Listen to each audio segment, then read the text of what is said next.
ആവിയിൽ വേവിച്ചിട്ടുള്ള നല്ല ടേസ്റ്റി ആയിട്ടുള്ള ഒരു കിണ്ണത്തപ്പത്തിൻ്റെ റെസിപ്പിയാണ് കേട്ടോ ഇന്ന് ഷെയർ ചെയ്യുന്നത്. നമ്മളിത് പച്ചരി വെച്ചിട്ടാണ് ചെയ്തിട്ടുള്ളത്. എല്ലാവരും ഉണ്ടാക്കി നോക്കുക, കുട്ടീസിനൊക്കെ ഭയങ്കരമായിട്ട് ഇഷ്ടമാവും. അപ്പോൾ എങ്ങനെ ചെയ്യുന്നത് നമുക്ക് വേഗം നോക്കിയിട്ട് വരാം. അപ്പോൾ ഇതുണ്ടാക്കാനായിട്ട് ആദ്യം തന്നെ ഒരു സോസ് പാനിലേക്ക് നമുക്ക് 1 കപ്പ് ശർക്കര ചേർത്ത് കൊടുക്കാം. ശർക്കര ചെറുതായിട്ടൊന്ന് ചീകിയതാണ്. അതിനകത്തോട്ട് 3/4 കപ്പ് വെള്ളവും ചേർത്തിട്ട് ഇതൊന്ന് മെൽറ്റ് ചെയ്തെടുക്കണം. ഒരുപാട് നേരം വേവിക്കേണ്ട ആവശ്യമൊന്നുമില്ല. ശർക്കര നന്നായിട്ടൊന്ന് മെൽറ്റായി വന്നാൽ മതി. അപ്പോൾ നന്നായിട്ട് നമുക്കിതൊന്ന് ചെയ്തെടുക്കാം.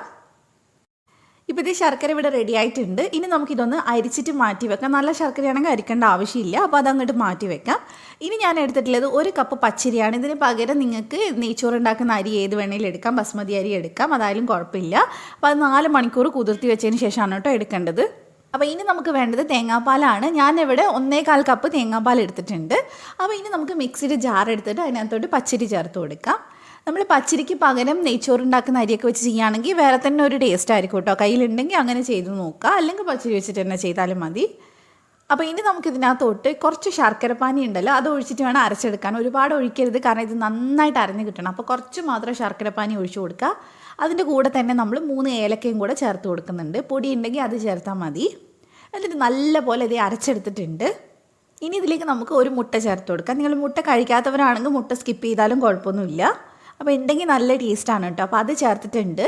വീണ്ടും നമുക്ക് ബാക്കിയുള്ള ശർക്കരപ്പാനിയും കൂടെ മുഴുവൻ ചേർത്തിട്ട് ഇതൊന്നും കൂടെ ഒന്ന് അടിച്ചെടുക്കുക. ഇനി ഇതിൻ്റെ കൂടെ 1 നുള്ളു ഉപ്പും കൂടെ ചേർത്ത് കൊടുക്കണം. അത് ഞാൻ വീഡിയോയിൽ കാണിക്കാൻ വിട്ടതാണ്. അപ്പോൾ അത് മറന്നു പോകേണ്ട അടിക്കുന്ന സമയത്ത്. അപ്പോൾ ഇനി നമുക്കിതൊരു ബൗളിലേക്ക് ഒഴിച്ചു കൊടുക്കാം. ഇത് അത്യാവശ്യം ലൂസായിട്ടുള്ള മാവാണ് ഉണ്ടാവുക. ഇനി നമുക്ക് വീണ്ടും നല്ല പോലെ ലൂസാക്കണം. അതിന് വേണ്ടിയിട്ട് നമുക്ക് തേങ്ങാപ്പാൽ ഒഴിച്ചു കൊടുക്കാം. നല്ല കട്ടിയുള്ള തേങ്ങാപ്പാൽ കേട്ടോ എടുത്തിട്ടുള്ളത്. അപ്പോൾ ആദ്യം പകുതി ഒഴിച്ചു കൊടുക്കുക. എന്നിട്ട് നന്നായിട്ട് മിക്സ് ചെയ്ത് കൊടുക്കുക. നമുക്കിതിൻ്റെ മാവെന്ന് പറയുന്നത് വെള്ളം പോലെ വേണം ഇരിക്കാനായിട്ട്. അപ്പോഴാണ് നല്ല ടേസ്റ്റിൽ നമുക്ക് കിട്ടുക. അപ്പോൾ ഞാൻ ബാക്കിയും കൂടെ ഒഴിച്ചു കൊടുക്കുന്നുണ്ട്. കുറച്ചായിട്ട് ഒഴിച്ചാൽ മതി കേട്ടോ.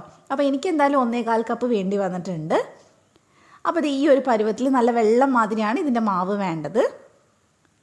ഇനി നമുക്കിതൊന്ന് അരിച്ചെടുക്കണം. അരിച്ചെടുക്കൽ നിർബന്ധമാണ്. നന്നായിട്ട് അരിച്ചെടുത്ത് ഒട്ടും തരിയൊന്നും ഇല്ലാതെ ആകുമ്പോൾ മാത്രമേ നമുക്ക് നല്ല സോഫ്റ്റായിട്ട് കിണ്ണത്തപ്പം കിട്ടുള്ളൂ.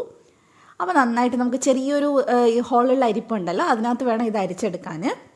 അപ്പോൾ പച്ചരിയൊക്കെ ഇങ്ങനെ അടിയിൽ കിടപ്പുണ്ടാവും. നന്നായിട്ടൊന്ന് നമുക്കൊന്ന് പ്രസ് ചെയ്ത് അതിൻ്റെ ആ ഒരു പാല് മുഴുവൻ എടുക്കാം. അപ്പോൾ ഇനി നമുക്ക് വേണ്ടത് ഇതൊന്ന് വേവിക്കാനുള്ള പാത്രമാണ്. നിങ്ങൾക്ക് സ്റ്റീൽ പ്ലേറ്റ് ഉണ്ടെങ്കിൽ സ്റ്റീൽ പ്ലേറ്റിൽ ചെയ്താൽ മതി. ഞാനൊരു കേക്ക് പാനും എടുത്തിട്ടുണ്ട്, അതുപോലെ തന്നെ സ്റ്റീലിൻ്റെ പ്ലേറ്റിലുമാണ് ചെയ്യുന്നത്. അപ്പോൾ നെയ്യൊന്ന് ഫുള്ളായിട്ട് സ്പ്രെഡ് ചെയ്തിട്ടുണ്ട്.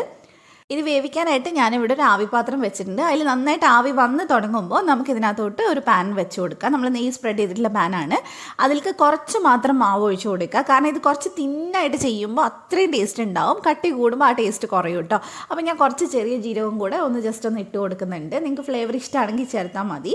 ഇനി നമുക്കിതൊരു അടച്ച് വെച്ചിട്ട് ഒരു 15 തൊട്ട് 20 മിനിറ്റ് വരെയാണ് വേവിച്ചെടുക്കേണ്ടത്. പിന്നെ ഇതിൽ നമ്മളൊരു അടപ്പ് വെച്ച് കൊടുക്കുന്നുണ്ട് കേട്ടോ. ഞാൻ അതിൻ്റെ ഇടയ്ക്കാണ് അടപ്പ് വെച്ച് കൊടുത്തത്. കാരണം അടപ്പ് വെച്ചിട്ടില്ല, അതിനകത്തോട്ട് വെള്ളം ഇറങ്ങും. അപ്പോൾ നിങ്ങൾ ആദ്യമേ അതൊന്ന് വെക്കുക. ഞാൻ കാണിക്കാൻ വിട്ടുപോയതാണ്. അപ്പോൾ ഇത് നന്നായിട്ട് വെന്തിട്ടുണ്ട്. ഏകദേശം ഒരു 15 മിനിറ്റ് 20 മിനിറ്റ് ഒക്കെ വേണ്ടി വരുള്ളൂ. നിങ്ങളൊന്ന് സ്ക്യൂറോ എന്തെങ്കിലും വെച്ച് കുത്തി നോക്കിയാൽ മതി. ഇനി നമുക്കിത് ചൂടാറുന്ന സമയത്ത് ഇതുപോലെ ഇഷ്ടമുള്ള ഷേപ്പിൽ കട്ട് ചെയ്ത് കഴിക്കാം. ഇത് നമുക്ക് ഫ്ലിപ്പ് ചെയ്തിടാൻ പറ്റില്ല കേട്ടോ. ഇതുപോലെ കട്ട് ചെയ്തെടുക്കുകയാണ് നല്ലത്. അപ്പോൾ ഓരോ പീസായിട്ട് നമ്മുടെ ഇഷ്ടത്തിന് കട്ട് ചെയ്തെടുത്താൽ മതി. അപ്പോൾ എന്തായാലും ഉണ്ടാക്കി നോക്കുക. കുട്ടീസിനൊക്കെ നല്ല കൊടുക്കാൻ പറ്റിയതാണ്, ഹെൽത്തിയാണ്. അപ്പോൾ ഉണ്ടാക്കിയിട്ട് ഫീഡ്ബാക്ക് അറിയിക്കുക. റെസിപ്പി ഇഷ്ടമായിട്ടുണ്ടെങ്കിൽ ഒന്ന് സപ്പോർട്ട് ചെയ്യുക. നമുക്ക് മറ്റൊരു നല്ല റെസിപ്പി ആയിട്ട് വീണ്ടും ഇവിടെ കാണാം ഇൻഷാ അല്ലാ. Thank you for watching.